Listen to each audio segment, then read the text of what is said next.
sa Kuya po. Titignan po natin ngayon mga ma'am sir yung 4,000. Ito yung right of way. Dito na rin yung power line. Tapos from provincial road to nasa 3 to 4 kilometers. So ito pasukin po natin yung right of way. Tignan natin kung ilang metro yung layo nito.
Mataas pala to, 4,000. Tara po sa may pinakamalinis niya. So from from Barangay Road nasa lang 160, 170 meters. May kuryente Pap, kababa. Sa may 5 hectares yan. Ito pasilip ko lang. Ito, ang ganda pala.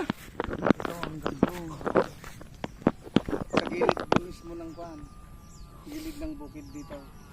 Itong rice land hindi na? Hindi na. Ito lang? Oo. Itong mataas? Tapos banggan dun pa? Ayun mataas pala. So residential siya mga ma'am sir. Tapos tingnan natin yung frontage nito. Dito sa tingnan natin yung dulo. Ganda rin. 4,000 square meter. Titulado Kap? Titulado. Mura pa. Hanggang sa kubo? Hindi naman. Yan ang kubo niya dito. Dito yung bato niya. Okay. Yung poste siguro. Ayun yung muhon niya. Pero yung right of way na yon sa kanila. Ibang property nila. Ito pag ganun tumamo, ito yung muhon. Pag ganun sa may unang tinayon natin. Tapos pag ganyan. Sa may baka. Ito. Ganda rito.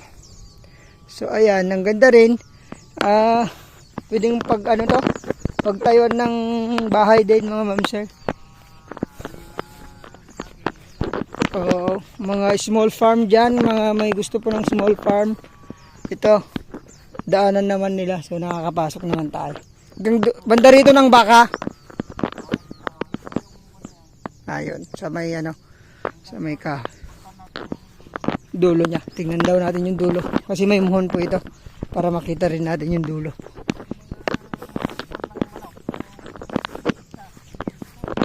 Pwede small farm na alagaan ng mga manok panabong. Pwede. Tapos pwede din calamansi farm. Yan, medyo rolling siya pero may part na flat na pwedeng pagtamanan na.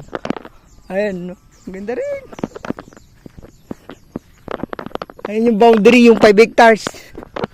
Tingnan natin mamaya yan. Baka may magkagusto. Ito, maluwang din pala talaga yung 4,000 na hanggang dyan po pala. Yan. Tapos square na paislanteng. Doon yung kunya. Doon po yung muhon mga ma'am sir. Yan. Tapos pag yung pinunta ng sa muhon. Doon. Tapos ito naman Yang walang anong tanim na palay, wala pong tanim, yan na po yung 4,000. Ganun no. Sa may Milina. Ibubuldos na yun. Oo nga no. Ipaplat ng mga ilang oras lang to. Ayan. Ayun, yung price nito 600 daw po yung asking niya.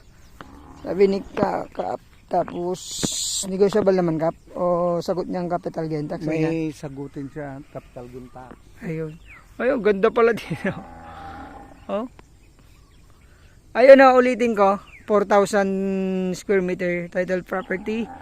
600. Ayan. Try na lang natin tumawad kung kaya pa.